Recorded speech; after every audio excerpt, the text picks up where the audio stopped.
Welcome to Tirumala series. ఈ రోజు నుంచి నేను ప్రతిరోజు ఒక వీడియో పోస్ట్ చేస్తాననమాట. నా ట్రిప్ అయిపోయేంత వరకు ఎలా నడుస్తుంది ఏంటి అనేది. So, let's start from the starting. యాక్చువల్‌గా మేము 21st సాటర్‌డే రోజైతే స్టార్ట్ అయ్యాము. మేము నైట్ 8:00కి ఇంటర్‌సిటీ బస్సు స్లీపర్ బుక్ చేసుకున్నాము. కాస్ట్ అయితే మాకు 2 పర్సన్స్‌కి 2700 అయింది.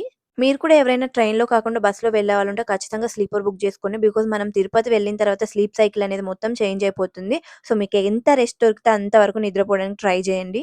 అండ్ బస్ అయితే మేము డైరెక్ట్ గుంటూరు నుంచి తిరుమల బుక్ చేసుకున్నాము. ఇంటర్‌సిటీ బస్‌లో అయితే వాష్‌రూమ్స్ కూడా అవైలబుల్ ఉంటాయి. వాటర్ కూడా మోస్ట్‌లీ కుదిరినంత వరకు తాగండి. బికాజ్ నేను వాటర్ తాగక చాలా ఇష్యూస్ అయితే ఫేస్ చేశాను. అండ్ కమింగ్ టు ఫుడ్ మేమైతే డిన్నర్ చాలా తొందరగా చేసేసాం. 6:00కే మా డిన్నర్ అయిపోయింది. బికాజ్ మేము స్టార్ట్ అయింది గుంటూరులో. డైరెక్ట్ తిరుమలలోనే దిగుతాం కాబట్టి మధ్యలో మనం ఎక్కడ దిగేదుండదు. డైజెషన్ ఇష్యూస్ వస్తాయి ఖచ్చితంగా. సో, మీరు కూడా ట్రావెల్ చేసేటప్పుడు ఫుడ్ అయితే అవాయిడ్ చేయండి. ముందే తినేసేయండి. And yeah! మేమైతే తిరుమలకి రీచ్ అయ్యాము. మార్నింగ్ అయితే ఎగ్జాక్ట్‌లీ 3:00కి దిగిపోయినాం.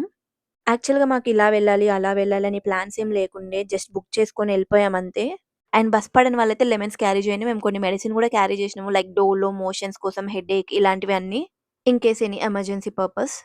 ఐ థింక్ అన్నీ చెప్పేసాననుకుంటా. బికాజ్ మేమైతే కొన్ని ఇష్యూస్ ఫేస్ చేసాము. అవి మీరు ఫేస్ చేయకుండా ఉండాలని ముందే జాగ్రత్తలు చెప్పేస్తున్నాను. అండ్ తిరుమలలో దిగిన తర్వాత ఏమైందో నెక్స్ట్ వీడియోలో చెప్తాను. Stay tune. Bye bye.